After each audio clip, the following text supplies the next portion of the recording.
আজকে আমরা 22 state pass ঐক্য মঞ্চের তরফ থেকে 22 স্টেট পাস পরীক্ষার্থীরা যারা পাস করেছি তারা ডিপিএসসিতে এসেছিলাম প্রথমে, কিন্তু ডিপিএসসিতে আসার পর আমরা সেখানে চেয়ারম্যানের সাথে দেখা করতে পারিনি বিভিন্ন কারণের জন্য।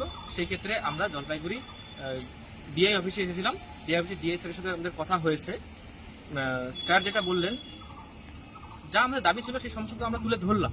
তারপরেও তিনি বললেন যে বর্তমানে আমাদের রাজ্য সরকার বা আমাদের পর্ষদ 2022 সালকে নিয়ে ভাবতে খুব একটা রাজি নয়, কারণ এখন ওই প্রশ্নভুল মামলা বা ওই ওবিসি মামলা, এছাড়াও 32,000 ক্যান্সেল মামলা, এটা নিয়েই তারা ব্যস্ত আছে।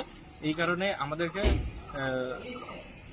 আমাদের আগামী যেই সমস্ত আমরা ভেবে রেখেছি প্রোগ্রামগুলো আমরা করব, সেইগুলোর দিকে হস্তক্ষেপ করতে হবে, সেই বিষয়ে আমাদেরকে এগিয়ে যেতে হবে, কারণ এই মুহূর্তে আমাদেরকে নিয়ে কিছু ভাবা হচ্ছে না। আর আমরা বলেছিলাম এখানকার ভ্যাকেন্সি কত আছে বা সেটা নিয়ে, তিনি সেটা এখনো প্রপারলি বলতে পারলেন না। বললেন যে প্রত্যেক বছর ভ্যাকেন্সি পাঠানো হয়, প্রত্যেক বছর জলপাইগুড়ি ডিস্ট্রিক্ট থেকে মোটামুটি 100-150 জন করে রিটায়ারও করে। তো সেই অনুযায়ী প্রত্যেক বছরই ভ্যাকেন্সি কিন্তু বাড়ছে। সেই অনুযায়ী দেখা গেলে ভ্যাকেন্সি একটা পর্যাপ্ত পরিমাণ আসা উচিত, কিন্তু কতটা আসবে সেটা নিয়ে আমরা নিশ্চিত নই।